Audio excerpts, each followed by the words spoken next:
अस्सलाम वालेकुम नाजरीन, मैं हूं आपका मेज़बान उमर जावेद। प्रोग्राम जुर्म अंजाम के साथ लाहौर के इलाके हडियारा में 14 साल के बच्चे की अपनी हवेली में फंदे से लटकती हुई लाश बरामद हुई।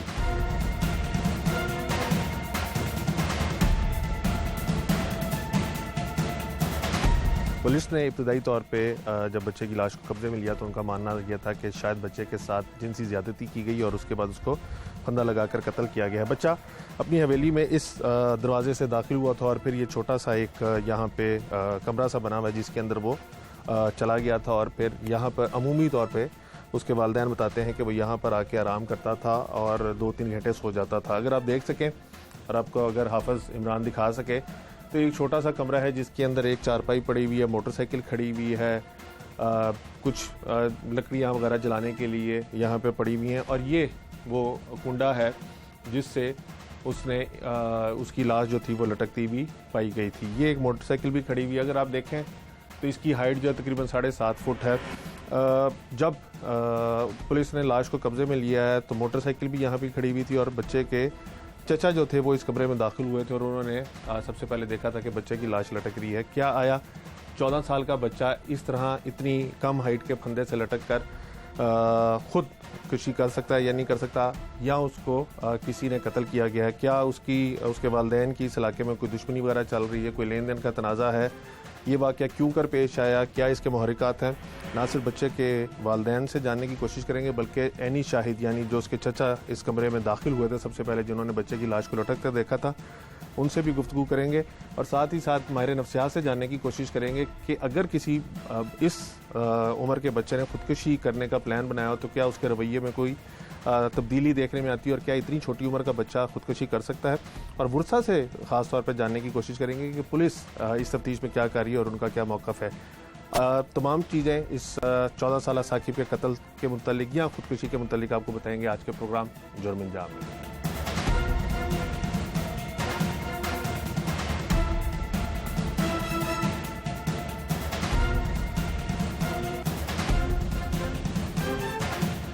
ये अफसोसनाक वाक़या, इंतहाई अफसोसनाक वाक़या हडियारा के इलाके में पेश आया था जहाँ पर नड़वड़ गांव में तकरीबन 14 साल बच्चा जो था वो अपने घर के साथ ही वाक़ हवेली के अंदर फंदे से लटकता हुआ पाया गया था। साकिब पूरा दिन घर में खेलता रहा था, वालिदैन वगैरह के साथ बातचीत भी करता रहा, दादी के साथ उसने बाहर जाने का प्लान वगैरह भी बनवाया और उसके बाद घर से कुछ ही फासले के ऊपर वाक़ हवेली में जब वो गया और फिर वहाँ से वापस ना लौटा। ये वाक़या कैसे पेश आया है, मुकदमा किसकी मुद्दत में दर्ज किया गया है, बच्चे को क्यों कर कत्ल किया गया है? पहले इस बच्चे के हवाले से ये भी कहा जा रहा था कि बच्चे के साथ बदफेली हुई है और बदफेली के बाद बच्चे को कत्ल किया गया है। अब पुलिस का क्या मौक़िफ़ है, ये तमाम चीज़ें जानेंगे। बच्चे के वालिद और दीगर अज़ीज़ व अक़ारिब हमारे साथ मौजूद हैं और बच्चे के वो चचा भी हमारे साथ मौजूद हैं जिन्होंने जब वो हवेली गए और उन्होंने देखा कि बच्चा जो है वो उसको फंदा दिया हुआ है और उसकी लाश जो है वो फंदे के साथ लटक रही है। सबसे पहले बच्चे के वालिद से बात करते हैं और उसके बाद बाकी तफसीलात भी जानते हैं। बहुत अफसोसनाक वाक़या जी, अल्लाह आप लोगों को सब्र दे। ये क्या हुआ, क्या है, कैसे पता चला आपको सारी बात का? सारी बात तो मेरा छोटा भाई हवेली में गया, उसने जाके मेरे बेटे को देखा वो फंदे के साथ लटका हुआ। जब उसने देखा तो उसने उतारने की कोशिश की लेकिन उसमें इतनी हिम्मत नहीं थी कि वो मेरे बेटे को नीचे उतार सके। लिहाजा वो दौड़ता हुआ घर आया, उसने मुझे कहा आवाज़ दी, भाई हमारे बेटे को किसी ने फंदे के साथ लटका दिया। मैं भी भागता हुआ अपने भाई के पीछे गया।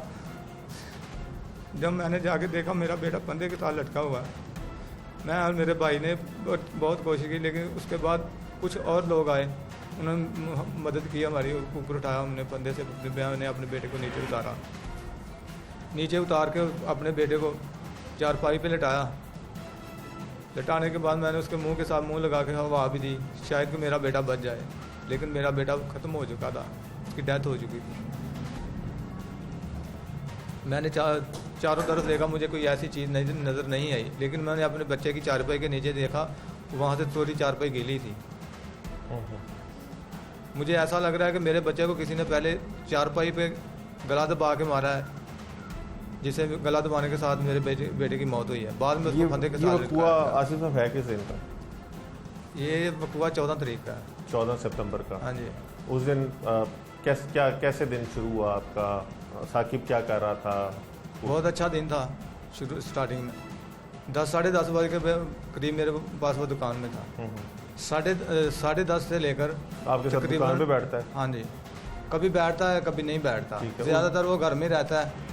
कोई वो मेरे पास कुछ गिरते हैं, कारीगर हैं जो काम करते हैं मेरे पास, पानी के लिए आवाज़ दे दी तो कहते पानी ले आके पिला देता है, या कोई और काम हो काज वगैरह कराने, वो काज वगैरह कराने के लिए चला जाता था। साथ ही दुकान है, दूर नहीं है काज हमारी। तकरीबन 10:30 से पौना सुबह से लेके 11:45 बजे तक किसी किस्म की बच्चे को कोई परेशानी नहीं थी। उससे पीछे जो दिन गए, यहाँ तक कि जब से मेरा बेटा पैदा हुआ मैंने बेटे को कभी झिड़का भी नहीं। मेरे साथ उसका ऐसा जैसे दोस्ताना माहौल है, कभी मैंने उसको नहीं डांटा। जिस दिन ये वाक़ा पे है मेरा बच्चा बिल्कुल खुश था। किसी किस्म की किस किस्म की बातें की? क्या आपके पास आया? क्या कोई डिमांड वगैरह की? कोई चीज़ वगैरह, खाना पीना, क्या? कोई डिमांड नहीं सर की उसने। वो मुझसे पैसे नहीं मांगे, मैं खुद देता था उसे। ठीक है। उसके मांगने से पहले मेरे पास पर्स है, मैं उसके सामने पर्स कर, मैं बेटा कितने चाहिए? 10, 20, 50, 100 जितने चाहिए मेरे बता। वो 20 या 50 से ज़्यादा नहीं लेता था। अगर मैं कहीं स्टोर पे बैठा हूँ, पीछे मेरे चला गया, मैंने ये नहीं कि उसको एक पैकेट दे, मैं स्टोर में उसको ले जाता, बेटा जो आपका दिल करता है ना वो ले लें। ठीक। उस दिन जब आपने दुकान खोली वो आपके पास 10:30 बजे आया, क्यों आया था 10:30 बजे? मेरा छोटा भाई है, वो भी पुलिस में है, आबद अली। ये मेरा वो बैठा हुआ है, 2 भाई मेरे पुलिस में है। मेरे भाई को तकरीबन 13 तारीख को दिन हुए मुकर्रर की ये शादी के।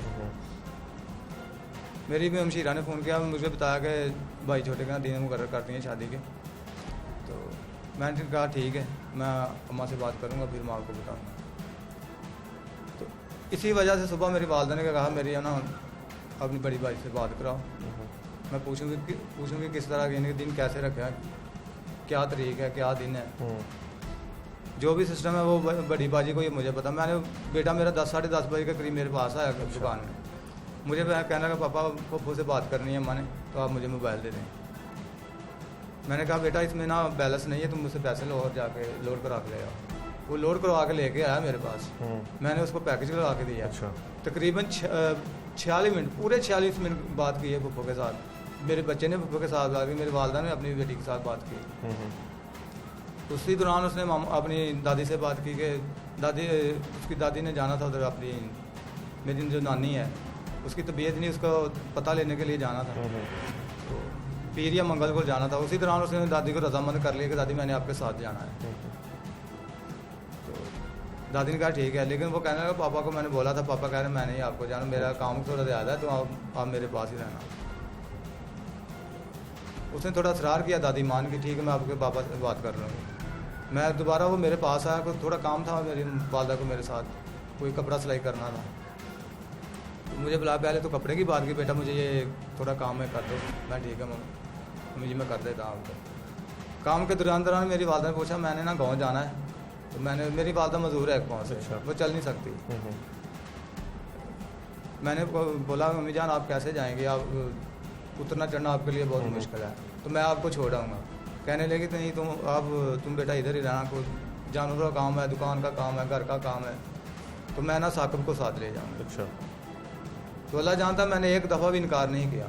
मैं ठीक है अम्मी जान अगर आप साकिब को साथ लेके जाना तो ले जाएँ। ये सुनकर मेरा बेटा बहुत खुश हुआ। खुशी हुई, जो मोबाइल मेरे पास मैंने रखा हुआ था ना वो लेके अपनी वालदा के साथ, हमारे दोनों भाइयों के घर करीब है, दरमियान में से रास्ता है आने घरों के अंदर। हाँ जी, एक दरवाज़ा आने का, दरवाज़ा ने वैसे ही खुला हुआ है पहला। बड़ी खुशी के साथ अपनी वालदा के साथ ऊपर छत पे गए। माँ बेटे ने दोनों गांव में बात की, मामू अपने के साथ बात की। मामू को बोला कि मामू जी मैंने पीर या मंगल को दादी के साथ आपके पास आना है। तो बोल थी उसकी, ये मैं उसके साथ खेलता रहा। थोड़ी देर बाद अपनी वालदा से बोला मामू मेरे हवेली की चाबी मैं चक्कर लगा के आता हूँ। ये वही हवेली है जहाँ पे वाक़या पेश आया। और ये कितनी दूर है आपके घर से? तकरीबन मेरे घर से 100 गज का फासला होगा। अच्छा, सिर्फ 100 गज का? 100 गज का फासला है, 100 लगा लो या 110-120। और उस हवेली में क्या है? उस हवेली में जानवर रखे हुए हैं, और रोजाना आना जाना उस रोजाना आना जाना है। बाज़ का तो वो हवेली में जाके सो भी जाया करता था, ठीक है। घंटा 2 घंटे सोना, फिर घर आ जाता ताला लगा के, क्योंकि वो घर में बच्चों का थोड़ा शोर होता है, वो नहीं हवेली में जाके सो ठीक जाता। है। जब उसने बॉल के साल खेलता रहा तो उसने अपनी मामा से बोला, मामा मुझे चाबी दो, मैं अभी ना हवेली में चक्कर लगा के आता हूँ। उसकी मामा ने उसे पहले बोला बेटा मैं अभी तो उधर से आई, तुम क्या करो, गर्मी ज़्यादा है। तो मैं बोला मामा मैं अभी ना 1-2 मिनट में आ जाता हूँ चक्कर लगा के। तकरीबन सुबह 9 या 9 बजे से लेके 11:45 बजे तक बच्चा कहीं भी नहीं गया। एक होता है किसी ने बाहर से दरवाज़ा खड़काया हो, बुलाया हो, कोई बुला के ले गया। मैंने उसकी मामा से पूछा कोई इस दौरान आया, उसने बोला नहीं कोई भी नहीं आया। मेरा बच्चा तकरीबन 11:45 या 12 बजे के करीब घर से निकला है, हवेली चला गया। हाँ जी।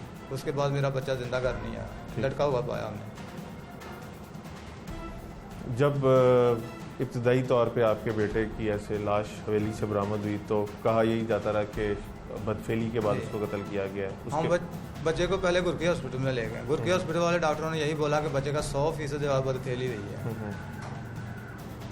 फिर मुतलका पुलिस ने क्या कहा? मुतलका पुलिस ने कहा कि इसका पोस्टमार्टम करवा लें, फिर इसमें सही कन्फर्म पता लगेगा क्या के हुआ। बदफेली हुई है कि नहीं? लेकिन इन्होंने गुरकी हॉस्पिटल वालों ने यही बोला कि बच्चे के साथ बदफेली हुई है। अब पोस्टमार्टम रिपोर्ट में पोस्टमार्टम की रिपोर्ट में यही बदफेली नहीं है, जिस्म के ऊपर तशद्दुद के निशानात कोई वगैरह? निशानात नहीं है। आपको क्या लगता है क्या हुआ आपके बेटे के साथ? सर जैसे मैंने आपको अभी बताया कि मेरे बच्चे को किसी किस्म की कोई घरेलू परेशानी नहीं थी। यानी आप कहते हैं कि उसने खुदकुशी नहीं की? नहीं की। पुलिस वाले मुझे 100% ये उम्मीद है कि मेरा बच्चा ऐसा नहीं कर सकता। आप भी मेरे इस मोहल्ले से किसी से भी पूछ के देख लें कि बच्चे का रवैया कैसा था, अखलाक का कैसा था, चिड़चिड़ापन तो नहीं था, किसी किस्म की कोई ऐसी नहीं। सब जो CID वाले आए थे इधर सब ने पूछा और वो यही कह रहे हैं। इस इलाके में आपको रहते हुए कितना अर्सा हो गया? सब हमारी पैदाइश इधर की है।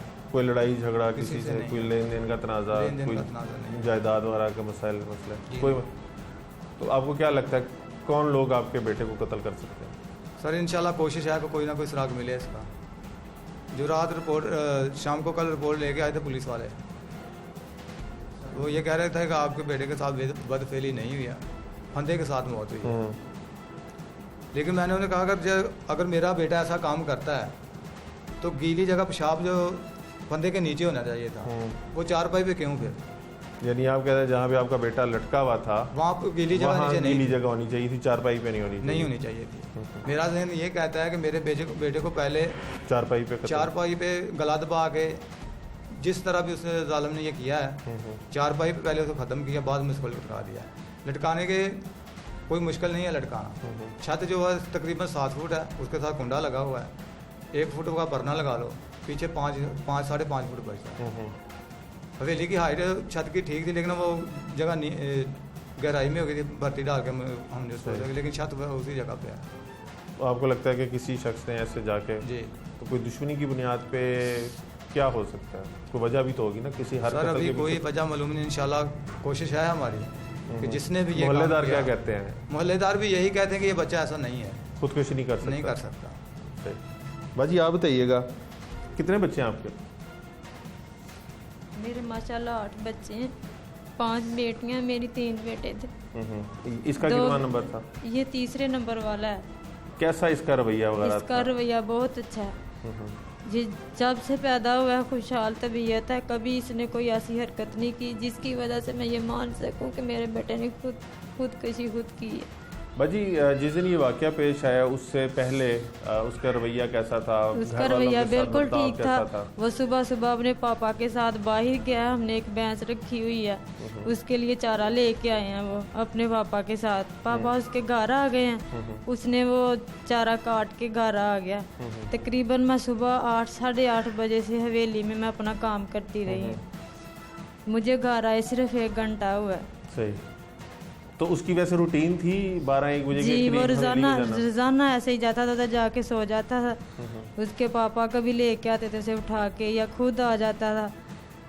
लेकिन कभी ऐसी हमने कोई हरकत नहीं उधर देखी, या मेरे बच्चे में कोई ऐसा चिड़चिड़ापन नहीं था कि वो मेरा बच्चा खुद ऐसी हरकत कर सके। जब गया वो, मैं घर में बैठी हुई काम कर रही थी गेंद के साथ वो खेलता फिर मैंने मना किया, बेटा ऐसे नहीं करो, किसी के लग जाएगी। कह रहा मामा नहीं लगती। खेलता खेलता मुझसे चाबी लेके हवेली चला गया। तकरीबन उसे 15-20 मिनट हुए होंगे गए को।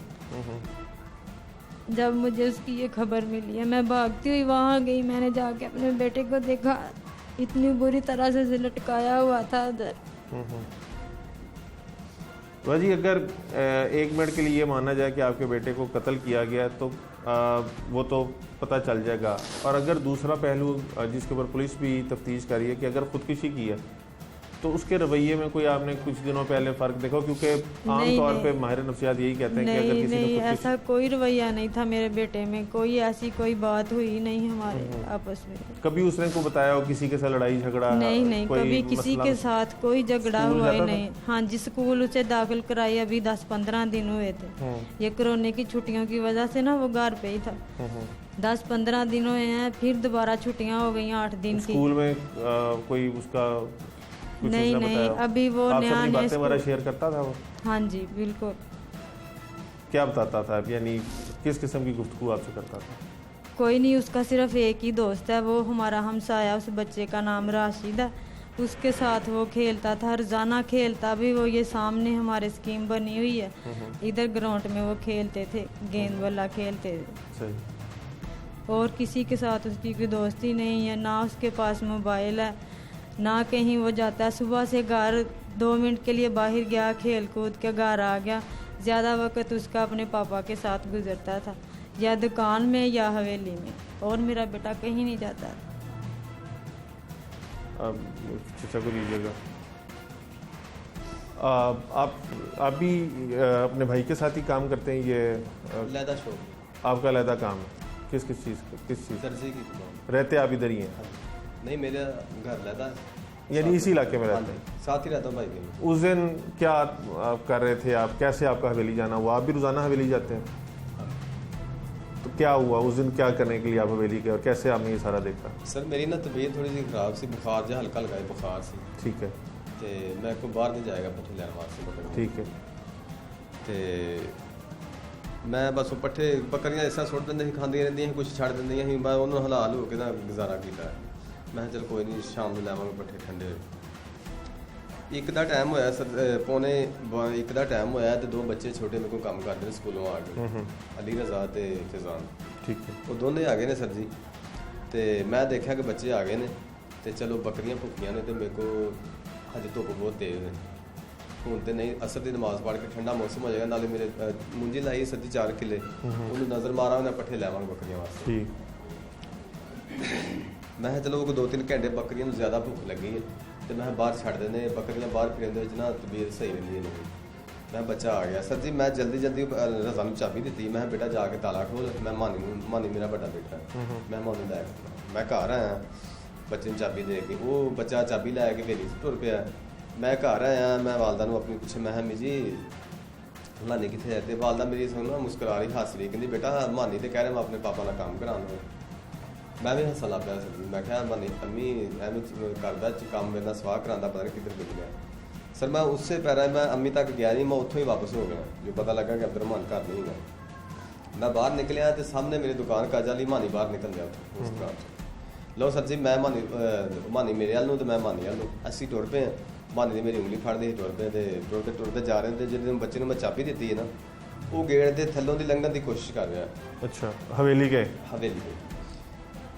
मैं उन्होंने आवाज़ दी है कि बेटा तू तेन मैं चाबी दी, तू ताला क्यों नहीं खोलता? तो बच्चा कहता सर जी अंदरों वजा कर। मैं क्या बेटा तू धक्का ला, खोल जाएगा गेट। तो बच्चा कह रहा है कि सर जी अंदरों वजा। इन्नी देर सर जी वो गल्लां बातां करन दे, तो मैं भी उत्थे पहुँच गया। मैं भी हथ मारिया गेट नूं।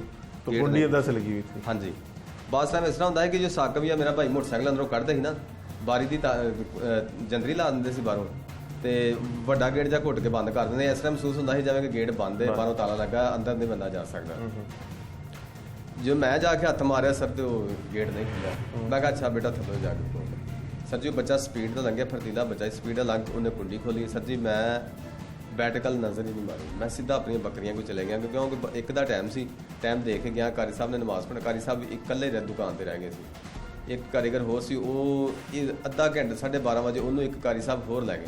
ਉਹ ਵੀ ਸਗੋਂ ਟਾਈਮ ਦੇਖ ਕੇ ਗਏ ਨੇ ਕਿ 12:30 ਹੋ ਗਏ ਨੇ, ਮੈਂ ਨਮਾਜ਼ ਪੜ੍ਹਾਉਣੀ। ਉਹ ਕਾਰੀਗਰ ਮੇਰੇ ਨੂੰ ਲੈ ਕੇ ਤੇ ਦਰਸ 'ਚ ਗਏ ਨੇ। ਉੱਥੋਂ ਇੱਕ ਬੰਦੇ ਨੂੰ ਕਹਿ ਕੇ ਯਾਰ ਤੂੰ ਨਮਾਜ਼ ਪੜ੍ਹਾਉਣੀ ਸੀ, ਅਸੀਂ ਚੱਲੇ ਆ ਤੇ ਸਾਡੇ ਕੋਲ ਵਾਪਸ ਨਹੀਂ ਆਇਆ ਜਾਣਾ ਉੱਥੇ।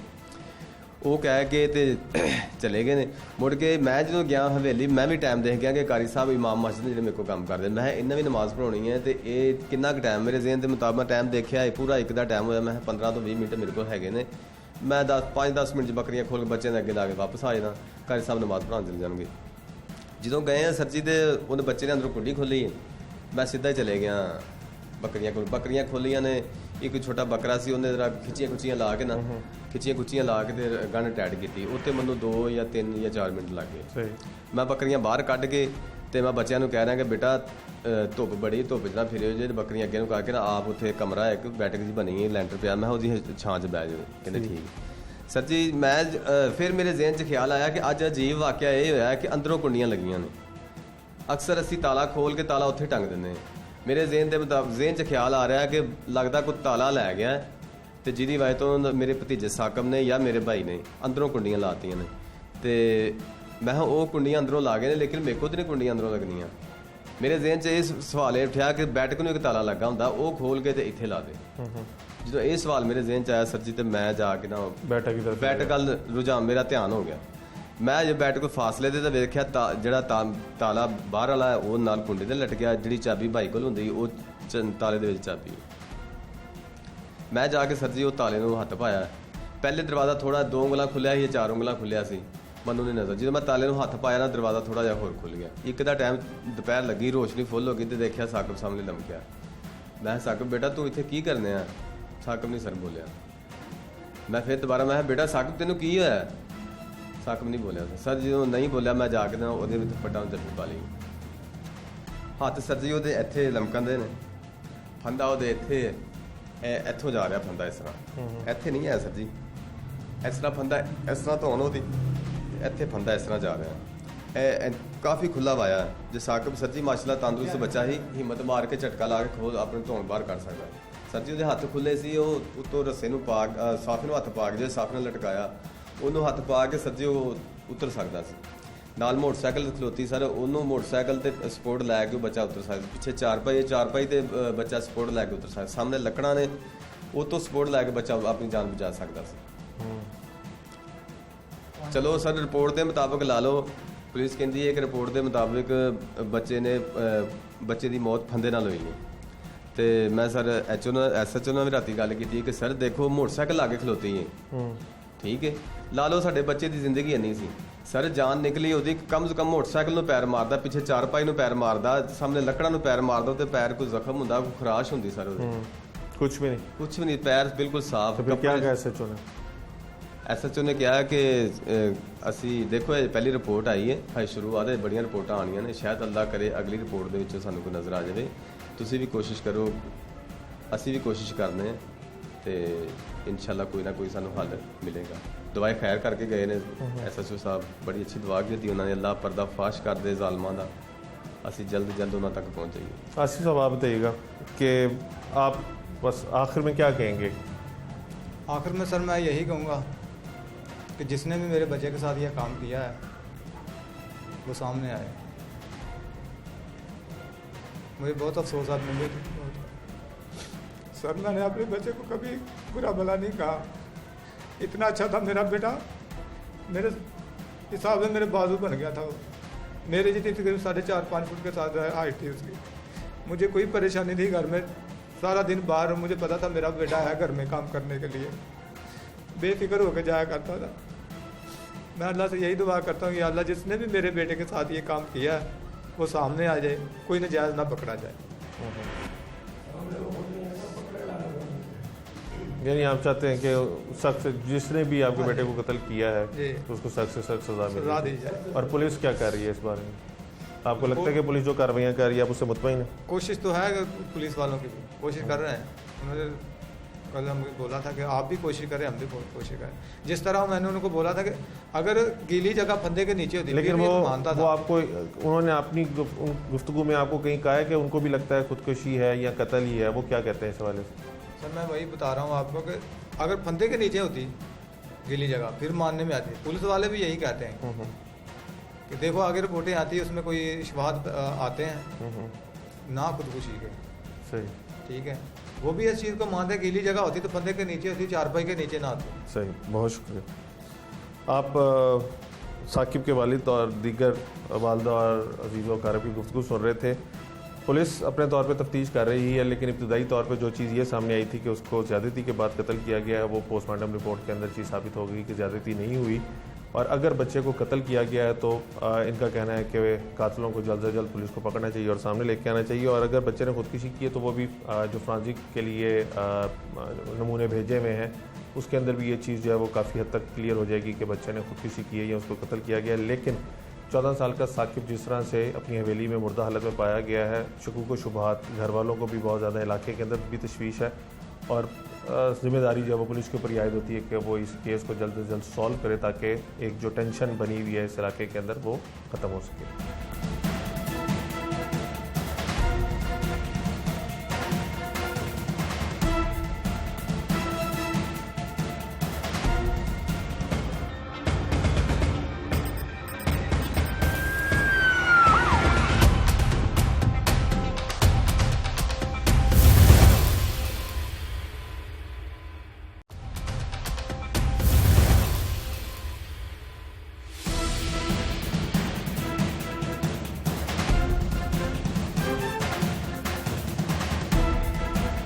जिस तरह से आपने मकतूल बच्चे के वालिदैन की गुफ्तगू सुनी, उनका मानना है कि बच्चा उनका खुदकुशी नहीं कर सकता क्योंकि उससे पहले ना सिर्फ वो अपनी रिश्तेदारों के घर जाने की प्लानिंग कर रहा था बल्कि बहुत अच्छे मूड में था और यानी एक नॉर्मल ज़िंदगी जो था वो गुजार रहा था। हमारे साथ माहिर नफ्सियात डॉक्टर हुमा मौजूद हैं, इनसे जानने की कोशिश करेंगे कि इस उम्र के बच्चा क्या खुदकुशी कर सकता है। दूसरा, जो इस उम्र के बच्चों को कत्ल करके इस तरह से लटकाना भी एक आसान इकदाम है, तो क्या किसी ने इस सारे वाक़े को मैनिपुलेट करने की कोशिश की है? तमाम चीज़ें से जानते हैं। डॉक्टर साहब, एक तो वक्त के लिए बहुत शुक्रिया। सबसे पहले ये बताइएगा कि 14 साल के बच्चे के अंदर क्या इस तरह की कोई चीज़ डेवलप हो सकती है कि वो खुदकुशी कर ले? जी, ये इस तरह भी हो सकता है जिस तरह आपने बताया कि इसकी दोनों पॉसिबिलिटीज़ हो सकती हैं। वो फोरेंसिक रिपोर्ट में पोस्टमार्टम के बाद ही ज़्यादा बेहतर तौर पे सामने आ सकता है। लेकिन ख़ुदकुशी जो टीन एजेस में one of the leading cause of death है और वर्ल्ड वाइडली यंग बच्चों में ख़ुदकुशी रोज़ बरोज़ बढ़ रही है। अगर पाकिस्तान के स्टैट्स देखे जाएँ तो पाकिस्तान में कोई क्लियर रिपोर्ट्स नहीं, क्योंकि यहाँ पे अगर कोई बच्चा या कोई जवान खुदकुशी कर भी लेता है तो उसको बहुत ज़्यादा हाइड किया जाता है क्योंकि ये बहुत स्टिग्माटाइज इशू है। कफन दफन जनाजे से लेके उसके बाद तक के मामलात बड़े डिफ़िकल्ट हो जाते हैं फैमिली के लिए, क्योंकि उनको बहुत ज़्यादा इस बात पे क्रिटिसाइज़ किया जाता है कि ख़ुदकुशी कर ली, हराम की मौत है और इस तरह की सब चीज़ें। तो इस वजह से भी फैमिली उसको हाइड कर सकती है। दूसरा, ये दुश्मनी के मामलात भी हो सकते हैं क्योंकि कुछ लोग होते हैं जिनमें इस तरह की पर्सनालिटी होती है और वो इस तरह के अपने जुर्म को छुपाने के लिए कुछ इस तरह के संगीन इक़दाम भी कर सकते हैं। हमारे माशरे में जैसे ज़्यादती के केसेस भी बढ़ते जा रहे हैं, तो उसमें भी ऐसा ही देखा गया है कि अक्सर ज़्यादती के बाद बच्चों को कत्ल कर दिया जाता है। तो ये कंप्लीट रिपोर्ट के बाद ही सामने आ सकता है। इब्तदाई तौर पे जब इस बच्चे की कत्ल यानी मरने की इत्तला आई थी तो उसके साथ ये चीज़ जोड़ी गई थी कि शायद इसको ज़्यादती के बाद, जिनसी ज़्यादती के बाद कत्ल किया गया, लेकिन पोस्टमार्टम रिपोर्ट ने इस चीज़ को रूल आउट कर दिया कि इसके साथ ज़्यादती नहीं की। मैंने बच्चे की वालिदा से भी पूछा, वालिद से भी पूछा, तो वो कहते हैं कि बच्चा जिस दिन उसकी लाश मिली है उससे 2 घंटे पहले वो अपनी नानी को फ़ोन करके कह रहा था कि वो उनके घर आ रहा है। फिर उसने अपने मामू से बात की थी कि मैं घर आ रहा हूँ, और जो प्लान बच्चे करते हैं अपने ननिहाल जाने के लिए वो प्लानिंग कर रहा था। दूसरा, अपनी दादी के साथ वो काफ़ी देर खेलता रहा, फिर घर में वो खेलता रहा। तो आप बताइएगा कि जब कोई शख्स, कोई बच्चा, कोई टीनेजर खुदकुशी करने का प्लान करता है तो कोई उसके अंदर डेफिनेटली उसके रवैये में तब्दीली तो होती होगी। इसमें 2 तरह से हो सकती हैं चीज़ें अगर ख़ुदकुशी को देखा जाए। एक तो प्रॉपर प्लानिंग होती है, क्रॉनिक चला आ रहा होता है, कोई साइकाइट्रिक इश्यूज़ होते हैं, कुछ मसले मसाइल होते हैं, काफ़ी अरसे से कुछ मसले मसाइल चले होते हैं, एक इम्पल्सिव एक्ट भी हो सकता है। उस इवेंट से इमीडिएटली पहले क्या हुआ, क्योंकि टीनेज वो उम्र है जिसमें बंदा बहुत ज़्यादा इम्पल्सिव हो सकता है, गुस्सा या जज्बातियात बहुत ज़्यादा होते हैं, सोचने समझने की सलाहियत इतनी ज़्यादा नहीं होती, ब्रेन डेवलपिंग स्टेज में होता है, तो उस टाइम इम्पल्सिव एक्ट्स होने के चांसेस होते हैं कि किसी से लड़ाई झगड़ा हुआ या कोई ऐसा वाक़या हुआ जिसकी वजह से उसने फ़ौरन इस तरह का इक़दाम कर लिया। तो वो इमीडिएटली पहले, जिस तरह आप बता रहे 2 घंटे पहले वो हंसी खुशी बात कर रहे हैं अपनी फैमिली मेम्बर से, तो इन चीज़ों से तो ये लेस लाइकली लगता है। लेकिन एक्ट होने से इमीडिएटली पहले क्या हुआ वो मालूम होना चाहिए कि उसकी वजह से उसने इस तरह का इक़दाम लिया हो।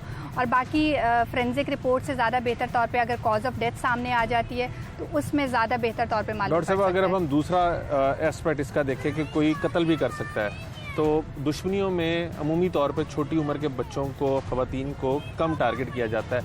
अगर कोई करता है तो उसके पीछे क्या मेंटालिटी हो सकती है? उसके पीछे अमूमन यही सोच होती है, एक तो ये जो लोग करते हैं वो नॉर्मल नहीं होते, वो साइकोपैथ या पर्सनालिटी डिसऑर्डर के शिकार होते हैं, या कुछ क्योंकि हमारे यहाँ ड्रग एडिक्शन का भी मसला बढ़ता जा रहा है, तो अक्सर बहुत ज़्यादा नशे में भी इस तरह के मामलात हो जाते हैं। तो इस तरह अगर किया जाता है तो वो साफ तौर पे ये ज़ाहिर है कि बहुत ज़्यादा तकलीफ़ पहुंचाने के लिए किया गया है, क्योंकि बच्चे को या खातून को तब इन्वॉल्व किया जाता है जब आपने किसी को बहुत ज़्यादा हर्ट करना हो, तकलीफ़ पहुंचानी हो, तो तब इस तरह के मामलात किए जाते हैं। तो ऑफ कोर्स उसके पीछे तो एक प्रॉपर प्लानिंग इन्वॉल्व है कि अगर बच्चे को उन्होंने पहले एक कत्ल किया, फिर उसको हैंग किया, उसको सारा मतलब इस तरह का प्रेजेंट करने की कोशिश की गई कि बच्चे ने खुदकुशी की है, तो फिर तो उसके पीछे कोई ख़ानदानी दुश्मनी या इस तरह के मामला। गाँव के अंदर बहुत सोशल बॉन्ड्स जो हैं वो बड़े स्ट्रॉन्ग होते हैं विलेजेस के अंदर, और हर बंदे को आने जाने वाले का पता होता है, हर बंदे की हरकतों सनात के ऊपर नज़र रखी जा रही होती है। गाँव के अंदर ये वाक़या हुआ तो इसके अंदर ख़ानदान में से भी कोई बंदा हो सकता है, क्योंकि इसमें ज़्यादा चांसेस ख़ानदान के अंदर से ही होने के हैं, क्योंकि इतना क्लोज नेटेड वहाँ पे चीज़ें होती हैं, तो ख़ानदानी दुश्मनियाँ बहुत ज़्यादा अक्सर चल रही होती हैं, और उसमें ज़्यादातर चांसेस यही हैं कि जानने वाला या ख़ानदान का ही कोई बंदा होगा जो उस बच्चे को बहला फुसला के लेके गया, बच्चे को उसने बातों में लगाया और इस तरह का इक़दाम किया, फिर उसके बाद उस सारी को इस तरह प्रेजेंट किया है कि ये खुदकुशी का लगे। बहुत शुक्रिया डॉक्टर हुमा की आप गुफ्तगू कर रहे थे। माहिर कानून के पास चलते हैं और कानूनी राय भी लेते हैं।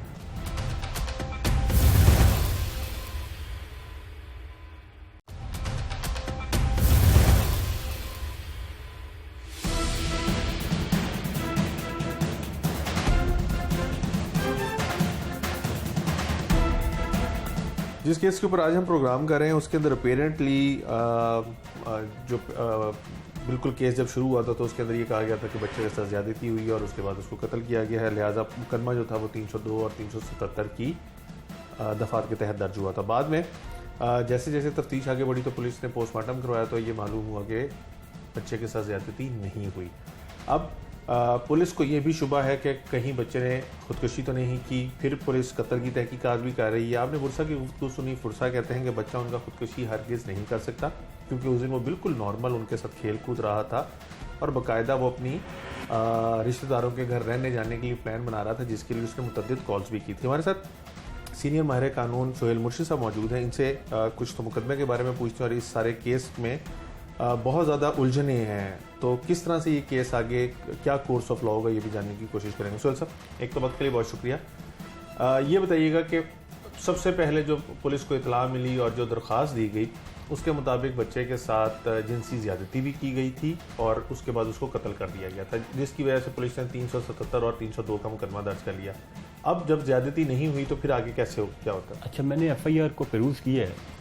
FIR के मुताबिक तो उन्होंने शुबा जाहिर किया कि जो हमारे बच्चे के साथ ज़्यादती करके किसी ने उसको कत्ल कर दिया, उसके तहत ही मुकदमा दर्ज हो गया। ये मेयर एक फर्स्ट इंफॉर्मेशन रिपोर्ट थी, जिसके बाद अब वो जिस तरह से रिपोर्ट सामने आई कि जी ज़्यादती का तो कोई ऐसा अमल नहीं हुआ, लेकिन फिर भी मामा वहीं पे है कि आखिर बच्चे की डेथ कैसे हुई।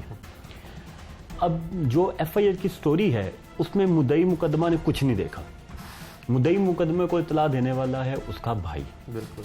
उसके भाई ने उसको बताया। अब वो आके जो 161 के बयानात में जो बात वहाँ पे बयान करता है कि जिस सर के ऊपर गिरा थी और यहाँ से थोड़ी से बांधा हुआ था, तो कोई भी बंदा अपने आप को अगर सर के ऊपर गिरा बांध के यहाँ पे सारी उम्र भी बांध के रखें तो मुंह बंद होगा, उससे सांस का अमल दखल नहीं है। सांस का अमल दखल आपका यहाँ से शुरू होता है, जो कि थोड़ी से नीचे, तकरीबन 3 इंच नीचे है। अब सूरत हाल ये है कि ये जो केस है, ये जो सर्कमस्टांशियल एविडेंस का केस है, क्योंकि इस पर डायरेक्ट एविडेंस कोई नहीं है। जो दूसरी बात है, जो जिसने सबसे पहले देखा, उसने वो सर्कमस्टांसेस जो है वो क्या रिकॉर्ड करवाए वहाँ पे। अगर हवेली अंदर से ताला लगा हुआ था, स्टोरी कहती है कि जी मैंने, मुद्दई कहता है मुकदमा कि मैंने इसको चाबी दी कि जाओ हवेली में कूदो खेलो ये वो। अब जब वो जाता है चाचू उसका, तो वो जाके देखता है कि नहीं जी ताला तो अंदर, वो कुंडी तो अंदर से लगी हुई है, नीचे से बच्चा दाखिल करके कुंडी खुलवा के वो जाता है, बकरियां खोल के आ जाता है। तो ही डिडंट, उसने नोटिस भी नहीं किया कि जी ऐसा कोई मामला हुआ है। हालांकि होता नहीं है, इतना बड़ा वो कोई घर भी नहीं है, इतना कोई मामलात भी नहीं है, एक हवेली है, एक हवेली है जिस तरह से आपने बताया मुझे, तो वो सामने नजर आ रहा होगा कि इस कमरे में कौन है, ये सामने क्या हालात हैं। और अगर किसी ने खुदकुशी करनी तो वो कुंडिया क्यों लगाएगा? और 14 साल का बच्चा, 12 साल 13 साल 14 साल, ये वो एज है जहाँ पे मेंटली भी ग्रोथ हो रही होती है, जिस्मानी ग्रोथ भी हो रही होती है।